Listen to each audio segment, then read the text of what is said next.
We're here at the Fisherman Cove Heritage Center in Eastern Passage, Nova Scotia, and I'm speaking to Bob. And I've got to say before I start, I don't know anything about fish, right? Aside from the fact I don't like them. And it has to do when I was a child, they used to feed us raw cod liver oil. Yeah, I had the same experience. Yeah, and you eat fish? I eat fish, but the raw cod liver oil I didn't care for. I didn't care for that much at all, right? When you were going to school, they used to give it to you at school. Yeah, they did. Yeah. Line it up. You know, I used to drive a brown, it was a brown bottle, great big brown bottle. Yeah, Right? yeah. Hate the stuff. But anyway, perhaps you can give us a little background and information as to how the center started, its genesis. Well, this area of Eastern Passage was it's a fishing village, and it has been for the 1800s, been fishing going on here. And over the years, it grew and grew and grew, and I was on the Ratepayers Association years ago, and I thought it would be a nice idea with the tourism in the area to kind of clean up the area and kind of develop it for tourists. And because other areas have areas on the ocean where they have fishing villages, and they used to bring tourists in and see fishermen mending their nets and bending and repairing their vessels and so on. So I came up on the Ratepayer Association, suggested we try to do the same thing. And it just so happened it was at the same time that the Shearwater Naval Base was being closed, and they decided to sell it off. And during that period, the local people that were involved with that said we should spend some of the money here, and they took my idea and to build up the area for tourism, because a lot of people that lived in Eastern Passage worked at Shearwater. So they said, well, we'll try to develop this here and give people some employment. So that's how it started. So this building we're in here was one of the first buildings. It's the Heritage Center, we call it. And we use it for local functions. People can rent the facility for weddings and social events and so on. And on one side of it, we have the museum, which we have a lot of different artifacts from the area and so on. So this is where we are in the Heritage Center, and it was built around 1997. I think the base closed around 1995. And then they started the construction of the Heritage Center, and we have 16 other buildings that are replicas of old fishing shacks, basically. When you look at them, they look like a fishing shack. And we lease these out to tenants who have they sell a lot of artifacts like jewelry and soaps and other things that draw tourists, little knickknacks and so on. So, and it's been thriving pretty good so far. We have a lot of different shops that sell different things. Plus, we also have a restaurant called Boondocks next door. So they serve fish, which I know you don't like. I don't. Even the smell of it. Yeah, right? I don't. But anyway, so we have been attracting a lot of tourists to this area. And just in the past year, we were fortunate enough to raise funds through government grants and so on to build a wharf specifically for Fisherman's Cove. There's a government wharf at the end of the facility here, but it's separated from Fisherman's Cove. It's the Fisherman's Wharf. But we have our own wharf now, and we can bring in people from Halifax on tenders and so on to dock at our dock, and then they can spend the day here, look around, and then go by boat back to Halifax. We did that. My wife and I first came to Halifax. We came here and we walked the boardwalk, and it was in the summer at that time. Well, that's the other thing. Over the years, the Department of Natural Resources have built a boardwalk just south of us here, and that's very popular. People come every day for their annual walk or daily walk. There's a lot of history in this area, and that's what we're trying to capitalize on, the history, to develop some kind of a tourism industry for our area. And you're right by the sea, so you'll come on in July and August. It's a beautiful walk. Yeah. Good bracing sea air, give you a good appetite, sleep like a rock. That sort of thing. The salt air, you can't beat it. Yeah. Mm-hmm. And besides Lawlers and McNabbs Island, there's another island just south of here, which is Devil's Island. Now that one I'll avoid. Yeah, but it was Deville, but that's the people that lived there years ago. But well, you can pronounce it any way you like. It's still a guy with horns, right? Still the horns. But all my lifetime, I've only been out there once, because it's very rough out around that area. It's shallow water and so on. So, but years ago, there was about 17 families that lived on the island, and they were the early fishermen, because they thought it was better to live out there and fish because you didn't have as far to go to the fishing ground. True enough. So if you lived on the mainland, back then they just had dories, so they had a row. So they were I have rowed one of these things, right? Yeah. I have. They're called, in Louisville, they're called shaloops, or in English it'd be shallops, right? Yeah. And it was horrible because you couldn't turn the sail and you end up pulling it, right? I think I did it once. Yeah. And I said, no, that's all right. You can get somebody else. I don't want to do this anymore. But I couldn't imagine doing that day after day for a living, right? I don't know. Then you had to jig the cod or whatever you're fishing with the jig. The cod, so you would come in with the boat full, Yeah, right? yeah. And then, of course, you have to go early in the morning, right? Yep. And you'd come in, in the evening, and then, of course, you'd have to gut them and prepare the fish. But that's a hard life. It is a hard life. It is a hard life. But that island was also prone to a lot of boat shipwrecks because it's shallow water all around it. So Well, you're not selling it very much. It's Devil Island. You got shipwrecks, right? They built a lighthouse station out there, the government did years ago, and that prevented a lot of the shipwrecks after that. The last lighthouse keeper, he left there in 1967. That was the last time they had a full lighthouse. They put an automated light there now, but and the kids, I went to school with two of their children, the McDonald children. Their last name was McDonald, and they came in every day by boat to go to school from the island. So it's one of these tales where I used to walk 3 miles in the snow, right, to get to school, right? But these poor buggers are out there pulling away to get to school. They rode in, or they had their outboard motor. Oh, they had a motor. Yeah. Right.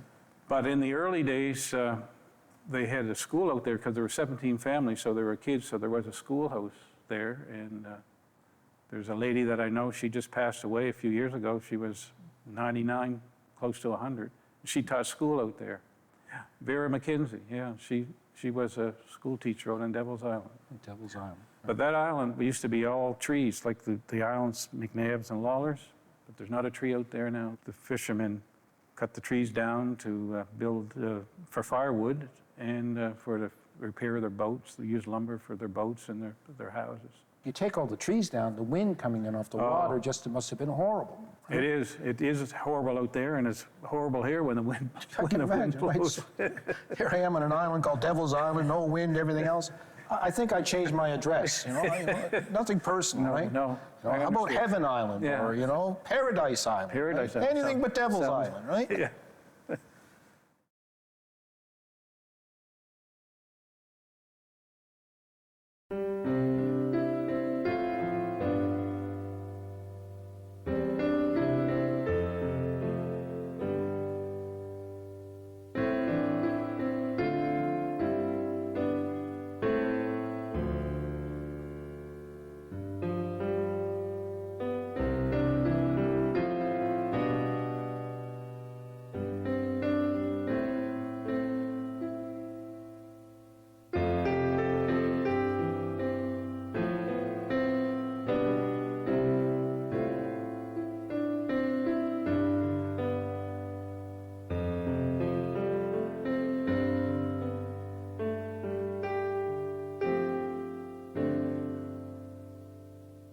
Well, Bob, we're here looking at all these wonderful exhibits. I see some wildlife, it looks like a Mi'kmaq exhibit, and of course, boats.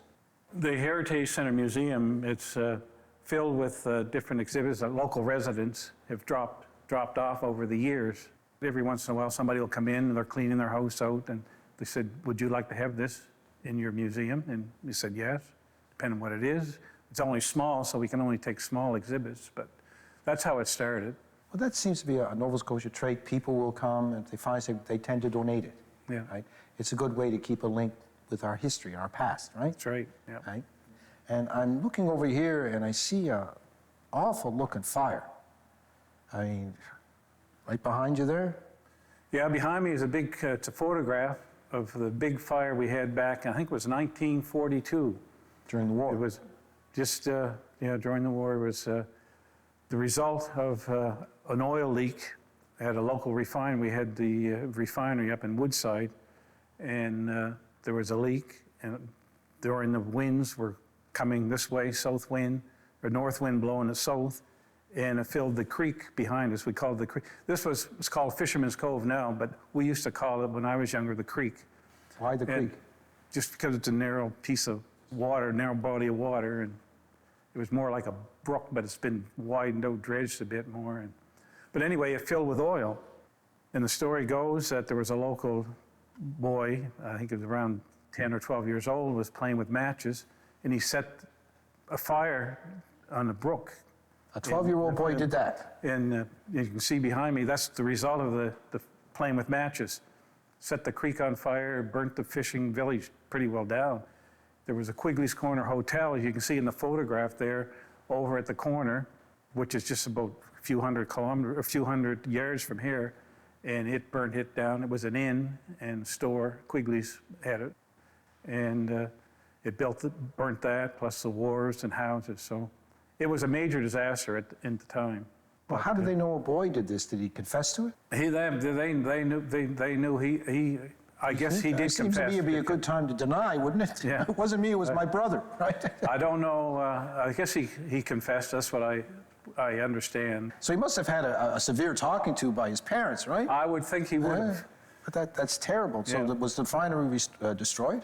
Yeah, it was pretty well destroyed. Yeah, but anyway, it's all built up. There's no remnants of the fire today, and most of the buildings that were on fire were torn down and rebuilt. Houses, private houses. Yeah, Was there any loss of life? Not that I know of. I think everybody escaped. That's a good thing, yeah. eh? Everybody escaped injury from the fire. But as you can see in the picture, there was a lot of people involved in trying to put the fire A lot out. of unhappy people And- from the looks of it. And they didn't have high fire hydrants back then, but they just had little tanker trucks with a little bit of water in it, and they had to just put it out by hand, bucket brigades back then. How long did it burn? Oh, it burned for a day. A day. Yeah. Now, did the boy's family have to move? The family moved. I don't know. Funny thing, move, what they had to move.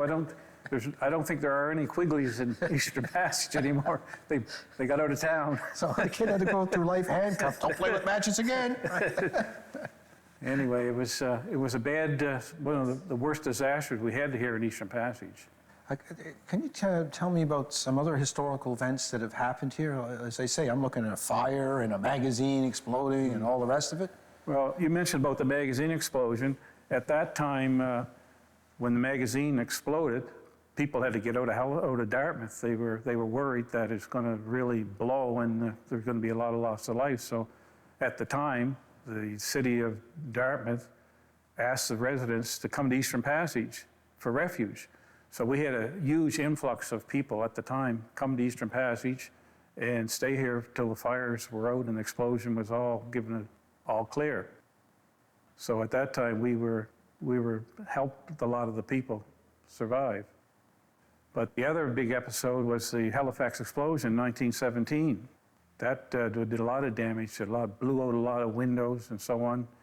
Not as much damage as in Halifax or Dartmouth, but in Eastern Passage here, we felt the effects of it. At the time, my uncle, he was just a young lad. He was working at the building of the Imperial Refinery at the time, and he remembers and told us that he was in the process of putting windows in the buildings. Then all of a sudden, an explosion came and blew all the windows back out. So I can remember him telling me that. And the day after the explosion, his family lived right on the water, and they went down to the shoreline. They gathered up a lot of canned goods and so on from the ships that blew up. So there's a lot of scavenger hunts going on around the shorelines to gather up food, canned food, and lumber and stuff like that came adrift. Make use of what you can. Yeah, they had to make use back then. You had to make use of what you could scavenge on the shorelines and so on. Now, this is a fishing community, and I'm quite sure there's lots of tall tales about sea monsters out there and even ghost stories. You wouldn't happen to know some of those, would you? Well, I've been told over the years that there were ghosts out on Devil's Island. Well, it's in the name, right? Devil, Devil Island, Island. but then they called it Devil's Island. Helen Creighton, she was a great historian. She used to come down the Eastern Passage and get a boat to go to the island to talk to some of the fishermen out there that would give them a lot of tales about the ghosts and so on. There's one story that I remember didn't take place in Devil's Island, but on Hines Road, which is just up the road, there was a house that was supposed to be haunted. People would go there and they would sit down and people would offer them tea. and the dishes would start flying all over the kitchen, just for no reason. And some kind of a ghost was living there, and that was quite well known at the time. But I've never seen the ghost or never visited the house, but it was the Hilchey house, I believe, that I was told. So there are ghosts in this area. I've never seen one, but I've been told they exist. Well, let's see, explosions, you got ghosts, you got Devil Island. You ever think of rebranding? You know, just thinking about doing something else. It's not really attractive, you know? It's not really attractive, but I've said I've lived here all my life, and it's a great place to live. You just got to forget about the ghosts and carry on with life.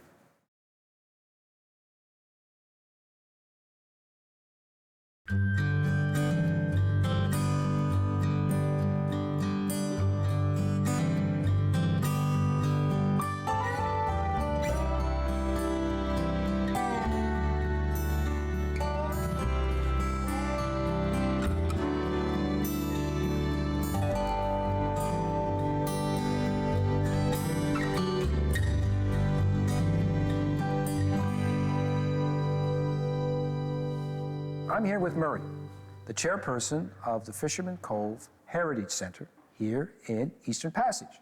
And perhaps you can talk to me a little bit about folklore.